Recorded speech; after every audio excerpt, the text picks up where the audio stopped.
Welcome back. जैसा कि हमने अपनी प्रीवियस वीडियोस में देखा था कि हमारे पास डिफरेंट मेथड्स हैं माइक्रोसॉफ्ट इंट्यून एडमिन सेंटर के थ्रू एप्लीकेशंस डिप्लॉय करने के, और उसमें से हमने 2 डिफरेंट मेथड्स को यूज़ किया था, जिसमें से एक लाइन ऑफ बिजनेस एप्लीकेशंस का था और दूसरा माइक्रोसॉफ्ट स्टोर फॉर बिजनेस।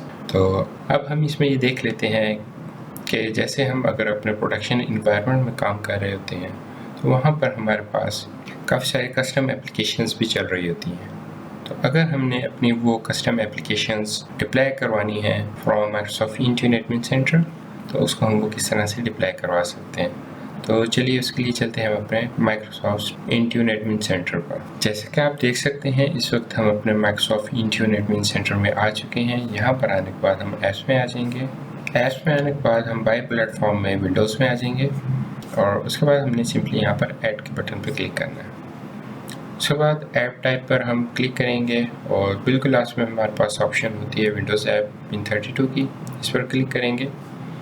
तो यहाँ पर अगर हम देखेंगे कि ये हमें क्लियरली मैसेज दे रहा है कि अगर आपने यहाँ पर कोई भी अपनी कस्टम एप्लीकेशन डिप्लॉय करवानी है तो उसके लिए आपको यहाँ पे .intune फॉर्मेट में उस एप्लीकेशन को कन्वर्ट करना पड़ेगा।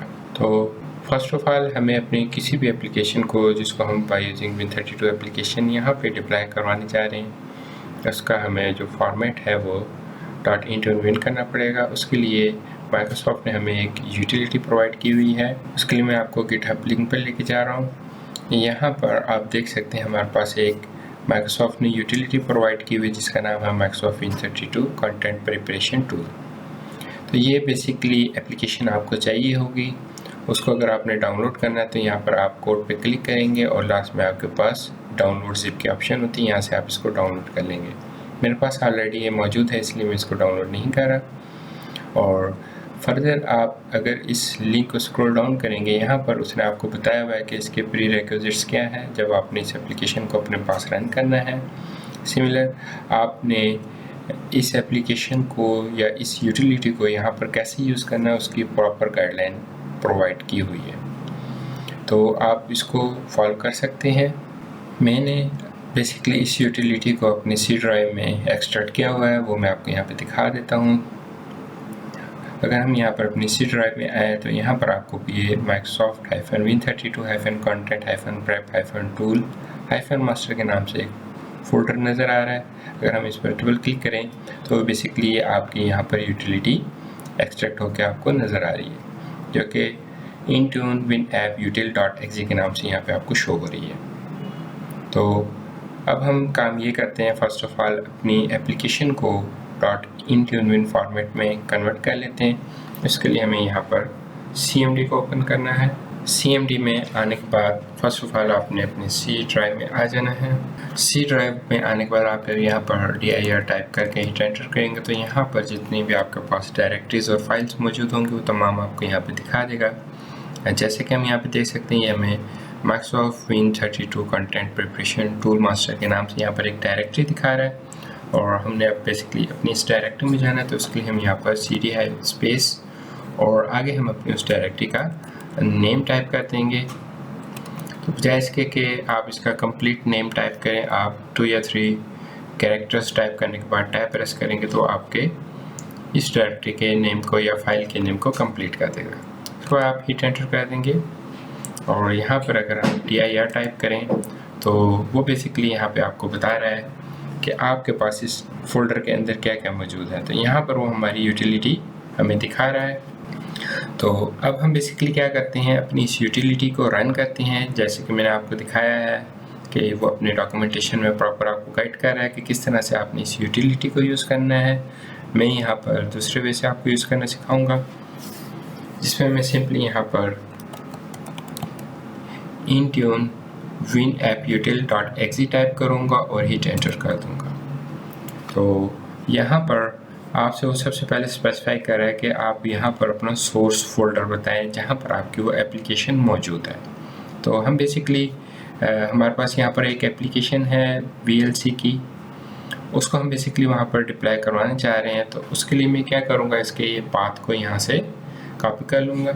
इसका पाथ कॉपी करने के बाद हम वापस अपने Intune प्रिपरेशन टूल में आ जाएंगे और यहाँ पे आने के बाद हम यहाँ पर इसका ये पाथ पेस्ट कर देंगे। यहाँ पर एक चीज़ का आपने ख्याल रखना है कि जब भी आप यहाँ पर अपने किसी भी एप्लीकेशन का पाथ डिफ़ाइन करें तो कोशिश ये करें कि आप उसको इन्वर्टेड कॉमास में दे दें। उसकी रीज़न ये है कि नॉर्मली हम जब भी अपने डिफरेंट फोल्डर्स क्रिएट कर रहे होते हैं तो उसमें हम स्पेसेस या डैशेस को यूज़ कर रहे होते हैं। तो अगर यहाँ पे इसको स्पेस मिलेगी तो वो समझेगा कि यहाँ तक आपकी एक कमांड कंप्लीट हो चुकी है, इसके बाद आपकी न्यू कमांड यहाँ से स्टार्ट हो रही है जो एग्जिट तक आकर कंप्लीट हो रही है। तो ये इसको मल्टीपल कमांड्स कंसिडर कर रहा होता है। इसके लिए बेहतर यह है कि आप अपनी हैबिट बना लें कि जब भी आप यहाँ पर सोर्स फोल्डर या डेस्टिनेशन फोल्डर स्पेसिफाई करें तो आप उसको इन्वर्टेड कॉमास में दे दें। ये देने के बाद आपने हिट एंटर कर देना है और अब आपसे वो बेसिकली सेटअप फाइल यहाँ पे रिक्वायर कर रहा है। तो उसके लिए हम अगेन अपने उस फोल्डर में आते हैं। ये बेसिकली हमारी यहाँ पर इसकी सेटअप फाइल है। इसको हम यहाँ से कॉपी कर लेंगे उसकी एक्सटेंशन के साथ और यहाँ पर हम आकर उसको पेस्ट कर देंगे। उसके बाद हमने हिट एंटर कर देना है। अब यहाँ से वो आपसे पूछ रहा है कि जब आपका वो .intune पैकेज यहाँ से क्रिएट करेगा वो बेसिकली इसको वो कहाँ पर सेव करे। तो उसके लिए हमें यहाँ पर इसका आउटपुट फोल्डर स्पेसिफाई करना है। लेट्स से मैं कहता हूँ कि मुझे वो इसी लोकेशन पर दे दे। तो उसके लिए मैं इसका ये नेम यहाँ से कॉपी कर लूँगा। कॉपी करने के बाद यहाँ पर मैं इसको पेस्ट कर दूँगा और उसके बाद मैं हिट एंटर करूँगा। और अब वो मुझसे कैटलॉग फोल्डर का पूछ रहा है, हमें इसको फ़िलहाल ज़रूरत नहीं है। हम इसको एन प्रेस करके हिट एंटर कर देंगे। तो अब ये बेसिकली हमारा एक पैकेज क्रिएट कर रहा है जो कि .intune फॉर्मेट में होगा। जैसा कि आप देख सकते हैं हमारा ये पैकेज सक्सेसफुली क्रिएट हो चुका है और उसने इन्फो में हमें डन शो करवा दिया है। तो अब अगर हम वापस अपने उस फोल्डर में आएँ तो यहाँ पर आप देख सकते हैं हमारे पास एक .intune फॉर्मेट में पैकेज क्रिएट होके आ गया है। अब हमने बेसिकली इसको यूज़ करना है। उसके लिए हम अपने माइक्रोसॉफ्ट इंट्यून एडमिन सेंटर पर स्विच करते हैं और यहाँ पर आने के बाद हम अब इसको सिलेक्ट पे क्लिक कर देते हैं। फर्स्ट ऑफ ऑल यहाँ पे हमसे वो ऐप इंफॉर्मेशन रिक्वायर कर रहा है। उसके लिए हमें कह रहा है अपनी फ़ाइल सिलेक्ट करें। उसके लिए हम सिलेक्ट ऐप पैकेज फाइल पर क्लिक कर देंगे और यहाँ पर सिलेक्ट अ फाइल पर क्लिक करेंगे और यहाँ पर हम अपनी उस फाइल के पाथ पर आ जाएंगे जहाँ पे हमने वो अपना पैकेज क्रिएट किया है। तो हमने बेसिकली VLC के अंदर क्रिएट किया था, इसमें आ जाएंगे और यहाँ पर हमें बेसिकली हमारा वो पैकेज शो करवा रहा है। और इधर भी आप देख सकते हैं वो हमें बता रहा है कि यहाँ पर आपने कौन सी फाइल लेनी है। तो इसको हम सिलेक्ट करेंगे और ओपन पे क्लिक कर देंगे और उसके बाद आपने इसको ओके पे क्लिक कर देना है। अब नेक्स्ट स्टेप यहाँ पे हमारा यह है कि हम यहाँ पर अपनी एप्लीकेशन का नेम स्पेसिफाई करेंगे। यहाँ पे जितने भी रेड कलर के एस्ट्रिक आ रहे हैं इसका मतलब है ये तमाम इंफॉर्मेशन कंपलसरी है, आपको लाजमी यहाँ पर देनी है। इसके अलावा रेस्ट ऑफ द इंफॉर्मेशन आप छोड़ सकते हैं। तो हम ये सारी इंफॉर्मेशन इसको प्रोवाइड कर देते हैं जो जो रिक्वायर्ड है। तो फर्स्ट ऑफ ऑल हम इसको यहाँ पर नेम दे देते हैं एप्लीकेशन का। लेट्स से मैं इसको VLC का नेम दे देता हूँ और उसके बाद अगर आपने इसकी डिस्क्रिप्शन चेंज करनी है तो आप उसके लिए एडिट डिस्क्रिप्शन पर क्लिक करेंगे और यहाँ पर जो भी आप उसकी डिस्क्रिप्शन देना चाह रहे हैं वो यहाँ पर आप दे सकते हैं और वो देने के बाद आपने सिंपली इसको ओके कर देना है। तो यहाँ पर आप देख सकते हैं हमारी इसकी डिस्क्रिप्शन चेंज हो चुकी है। उसके बाद आपने पब्लिशर इसका प्रोवाइड करना है कि इस एप्लीकेशन का बेसिकली पब्लिशर कौन है। पब्लिशर देने के बाद आपकी इस ऐप का वर्जन क्या है वो यहाँ पर आप स्पेसिफाई कर सकते हैं और उसके बाद नीचे वो आपसे कैटेगरी इसकी पूछ रहा है कौन सी कैटेगरी है आपकी इस एप्लीकेशन की। अगर आप ड्रॉप डाउन पर क्लिक करें तो यहाँ पे आपके पास मल्टीपल कैटेगरीज हैं। लेट्स से इसमें से मैं फ़ोटोज़ एंड मीडिया को चूज़ कर लेता हूँ। आप मल्टीपल कैटेगरीज भी चूज़ कर सकते हैं। और उसके बाद नेक्स्ट ये आपसे पूछ रहा है कि show this as a featured app in the company portal. अगर आप ये चाह रहे हैं कि कंपनी पोर्टल में आपकी application as a feature application show हो तो अगर आप इसको येस कर देंगे तो वहाँ पे आपको शो हो जाएगी। उसके बाद इस एप्लीकेशन से रिलेटेड अगर कोई इसका इंफॉर्मेशन URL है तो वो भी आप यहाँ पे दे सकते हैं। इसका कोई प्राइवेसी URL है वो भी आप यहाँ पे दे सकते हैं। इसका डेवलपर कौन है वो आप यहाँ पे स्पेसिफाई कर सकते हैं। ऑनर कौन है और इसके फर्दर अगर आपने नोट्स वगैरह कोई ऐड करने तो यहाँ पे आप ऐड कर सकते हैं। उसके बाद अगर आपने अपनी इस एप्लीकेशन को लोगो देना है तो सिलेक्ट इमेज पर क्लिक करेंगे और यहाँ पर आकर आपने सिलेक्ट अ फाइल पर क्लिक करना है और आप अपनी उस एप्लीकेशन का लोगो जो भी आपने डिज़ाइन किया हुआ है वो आप दे सकते हैं। मैंने यहाँ पे VLC का लोगो ऐड कर दिया, इसको हम ओके कर देते हैं तो ये यहाँ पे अब आपको शो हो जाएगा। उसके बाद सिंपली हम नेक्स्ट कर देते हैं। नेक्स्ट करने के बाद यहाँ पर अब आपने बेसिकली उसको इंस्टॉल कमांड और अनइंस्टॉल कमांड बतानी है कि आपकी एप्लीकेशन इंस्टॉल करने के लिए आपको क्या कमांड की रिक्वायरमेंट है यहाँ। तो उसके लिए सिंपली आपने गूगल में आके VLC silent install command type करेंगे तो यहाँ पर साइलेंट इंस्टॉल hq.com के नाम से एक वेबसाइट आ रही होती है, उस पर आप आ जाएँ। तो बेसिकली यहाँ पर आपको तमाम कमांड्स मिल जाएंगी जो आपको यहाँ पर चाहिए। तो यहाँ पर अगर हम देखें ये हमें VLC मीडिया प्लेयर 32 बिट की इंस्टॉलेशन कमांड दे रहा है। हमारी एप्लीकेशन जो है ये 64 बिट है तो हम क्या करेंगे, स्क्रॉल डाउन करके 64 बिट वाले पोर्शन में आ जाएंगे। यहाँ पर बेसिकली हमें वो 64 बिट की इंस्टॉल और अनइंस्टॉल कमांड दे रहा है। इसके लिए हम स्क्रॉल डाउन करेंगे तो यहाँ पर इसकी साइड डिटेल्स हैं, वो आपको बता रहा है कि साइलेंट इंस्टॉल स्विच जो है उसका वो आपने क्या यूज़ करना है। उसके लिए VLC, आगे उसका वर्जन क्या है और .exe और /s से मुराद उसकी है कि आप स्विच दे रहे हैं उसमें साइलेंट इंस्टॉलेशन के लिए। तो हम बेसिकली क्या करते हैं, अपनी उस एप्लीकेशन के जो नेम है वो यहाँ से हम ले लेते हैं, उसकी एक्सटेंशन मैथ हम इसको कॉपी कर लेते हैं और वापस हम अपने माइक्रोसॉफ्ट इंट्यून एडमिन सेंटर में आ जाएंगे और यहाँ पर आकर हमने इसको पेस्ट कर देना है। पेस्ट करने के बाद आपने स्पेस देनी है और /s दे देना है। इसी तरह से आपने इसको अनइंस्टॉल कमांड भी प्रोवाइड करने, उसके लिए अगेन हम अपनी उस वेब लिंक पे दोबारा आते हैं और यहाँ पर बेसिकली उसकी अनइंस्टॉल कमांड है, इसको हम यहाँ से कॉपी कर लेंगे और अपने माइक्रोसॉफ्ट इंट्यून एडमिन सेंटर में आके यहाँ पर पेस्ट कर देंगे। उसके बाद उसका वो इंस्टॉल बिहेवियर हमसे पूछ रहा है। बाय डिफ़ॉल्ट इसका सिस्टम होता है और रिकमेंडेड भी यही है कि आप इसको सिस्टम ही रखें, यूज़र ना रखें। और देन आपके पास उसका डिवाइस रीस्टार्ट बिहेवियर है। तो यहाँ पर आपके पास मल्टीपल डिवाइस रीस्टार्ट बिहेवियर्स आपके सामने आ रहे हैं। तो बाय डिफ़ॉल्ट उसने ऐप इंस्टॉल में फोर्स अ डिवाइस रीस्टार्ट का दिया हुआ है। तो ये डिपेंड करता है कि आपकी इस एप्लीकेशन की रिक्वायरमेंट क्या है। क्या जब आपकी ये एप्लीकेशन इंस्टॉल होती है तो आपकी क्या ये डिवाइस रीस्टार्ट होनी चाहिए या नहीं होनी चाहिए। सम एप्लीकेशन में हमें इसकी ज़रूरत होती है तो आप उसको इस पर जाने दे सकते हैं। अदरवाइज़ ये determine the behaviour on based on return codes का भी कह रहा है। उससे मुराद ये है कि यहाँ पर उसने नीचे आपको कुछ रिटर्न कोड्स दिए हुए डिफ़ॉल्ट और उसके बारे में उसने आगे आपको बताया उसकी टाइप क्या है, 0 फॉर सक्सेस और 1707 for success, 3010 for soft reboot, 1461 for hard reboot and 1618 for retry. अगर आपने अपनी कोई कस्टम एप्लीकेशन क्रिएट की हुई है तो यहाँ पर आप अपनी मर्ज़ी के भी उसमें रिटर्न कोड ऐड कर सकते हैं। उसके लिए सिंपली आपने ऐड पर क्लिक करना है और आपका जो भी कोड होगा वहाँ पर आप उसको कोड दे सकते हैं और जो भी उसका बिहेवियर है यहाँ से चूज़ कर सकते हैं, ये फील्ड है या आपका सक्सेस है या soft reboot, hard reboot, retry, क्या करना है उसने। तो बेसिकली जब आपकी एप्लीकेशन ये इंस्टॉल हो जाएगी और उसके आप लॉग्स चेक करेंगे तो वहाँ पे आपको इस रिटर्न कोड से पता चल जाएगा कि आपकी एप्लीकेशन इंस्टॉल हुई है, नहीं हुई है, सक्सेसफुल रही है या इसने आपकी एप्लीकेशन इंस्टॉल करने के बाद डिवाइस को रीबूट किया है, सॉफ्ट रिबूट किया, हार्ड रिबूट किया है, या आपकी एप्लीकेशन फेल हुई थी या आपकी एप्लीकेशन रिट्राई में गई थी। तो वो आप इन कोड से वहाँ पर चेक कर सकते। और लास्ट वन यहाँ पे Intune will force a mandatory device restart, कि वो लाजमी इंट्यून इसको रीस्टार्ट करवाए।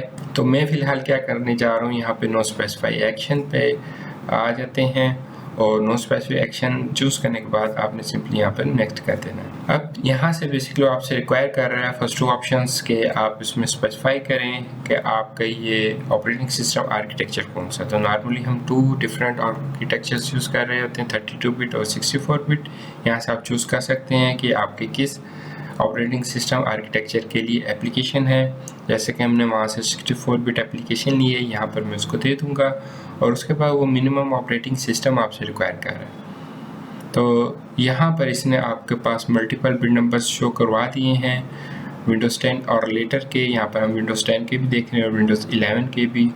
जो भी आपने यहाँ से लेने हैं, फॉर एग्जाम्पल मैं 1809 को ले लेता हूँ और उसके बाद अगर आप ये इन्फॉर्मेशन भी स्पेसिफाई करना चाह रहे हैं तो कर सकते हैं, लेकिन ये मैंडेटरी नहीं है। रिक्वायर्ड नहीं है, आप इसको एज इट इज़ भी जान दे सकते हैं। मैं इसको एज इट इज़ जान दे रहा हूँ, मैं सिंपली नेक्स्ट पे क्लिक कर। और उसके बाद यहाँ पर डिटेक्शन रूल है। डिटेक्शन रूल हमें यहाँ पर रिक्वायर्ड होता है, तो हम यहाँ पर क्या करते हैं, अपना एक डिटेक्शन रूल क्रिएट कर लेते हैं। उसके लिए हम यहाँ पर मैनुअल कॉन्फ़िगर डिटेक्शन रूल पे क्लिक करेंगे और उसके बाद हम ऐड पे क्लिक करेंगे और यहाँ से हमने बेसिकली रूल की टाइप चूज़ करनी है। और यहाँ पे आपको मल्टीपल टाइप्स आ रही हैं, रजिस्ट्री है, फाइल है, MSI है। लेट्स से मैं यहाँ से फाइल को चूज़ कर लेता हूँ। जैसे ही फाइल को चूज़ करेंगे तो आपसे वो कह रहा है कि यहाँ पर उसको पाथ बताएं। तो यहाँ पे बेसिकली हमने पाथ उसका बताना है, तो उसके लिए हम यहाँ पर अपने वेब लिंक पर आते हैं जहाँ से हमने साइलेंट कमांड को यूज़ किया था। तो बेसिकली इसका ये हमारे पास पाथ है कंप्लीट। इसको यहाँ से हम कॉपी कर लेते हैं और वापस हम अपने माइक्रोसॉफ्ट इंटरनेट सेंटर में आते हैं और इसको पेस्ट कर देते हैं। और उसके बाद हमने इसको यहाँ पे फाइल या फोल्डर का बताना है जिससे वो इसको डिटेक्ट करेगा। फॉर एग्जांपल मैं इसे uninstall.exe फाइल ले लेता हूँ और यहाँ पर मैं इसको पेस्ट कर देता हूँ। और उसके बाद यहाँ पर हमने उसको डिटेक्शन मेथड बेसिकली बताना होता है। उसके लिए हम सिलेक्ट पर क्लिक करेंगे और यहाँ पर आपके पास मल्टीपल डिटेक्शन मेथड्स हैं। चूँकि हमने स्टार्ट में यहाँ पर फाइल और फोल्डर को चूज़ किया है तो यहाँ से आप उसको ले सकते हैं। मैं यहाँ से फाइल और फोल्डर एग्जिस्ट को ले रहा हूँ। और उसके बाद अगर आप अपनी कोई भी 32 एप्लीकेशंस इंस्टॉल करने जा रहे हैं आपके 64 बिट क्लाइंट्स पर, तो उसको आप यहाँ पर इसको एसोसिएट करवा सकते हैं। उसके बाद आप इसको ओके कर दें। तो यहाँ पे हमारा एक डिटेक्शन रूल ऐड हो चुका है। आप यहाँ पे मल्टीपल भी ले सकते हैं। उसके बाद आप नेक्स्ट कर देंगे। डिपेंडेंसी से मुराद कि आपकी इस एप्लीकेशन इंस्टॉल होने से पहले यहाँ पर अगर इसकी कोई फर्दर रिक्वायरमेंट है और आपकी कुछ फर्दर इसमें इंस्टॉल होने जैसे .NET या समथिंग एल्स कुछ भी आपके यहाँ पर इंस्टॉलेशन होनी है तो वो यहाँ पर आप बेसिकली उसको ऐड करवा सकते हैं। अभी फ़िलहाल हमें इसकी ज़रूरत नहीं है, हम इसको नेक्स्ट कर देते हैं। सुपरसिडेंस रूल है यहाँ पर। सुपरसिडेंस रूल में वो बेसिकली चेक करेगा क्या आपकी ऑलरेडी एप्लीकेशन अवेलेबल है या नहीं है। अगर है तो क्या आप उसको अपडेट करना चाह रहे हैं, रिप्लेस करना चाह रहे हैं, क्या करना चाह रहे हैं। तो उसकी बेस पे ये बेसिकली आपका काम कर रहा होता है। अभी फ़िलहाल हम इसको एज डिफ़ॉल्ट ही जान देते हैं, नेक्स्ट करते हैं। और असाइनमेंट में आपके पास ये 3 डिफरेंट ऑप्शंस आ गई हैं जिसमें रिक्वायर्ड है, अवेलेबल फॉर एनरोल्ड डिवाइसेस है और अनइंस्टॉल है। अप टू यू, आप क्या करना चाह रहे हैं। मैं बेसिकली इसको रिक्वायर्ड कर रहा हूँ फॉर ऑल यूज़र्स या ऑल डिवाइसेस, जो भी आपने करना है या ऐड ग्रुप करना है। तो लेट्स से मैं इसको ऐड फॉर ऑल डिवाइसेस कर देता हूँ और उसके बाद मैं इसको नेक्स्ट कर देता हूँ। अब यहाँ पर हम इसको रिव्यू कर लेते हैं। रिव्यू करने के बाद हम इसको क्रिएट पर क्लिक कर देंगे।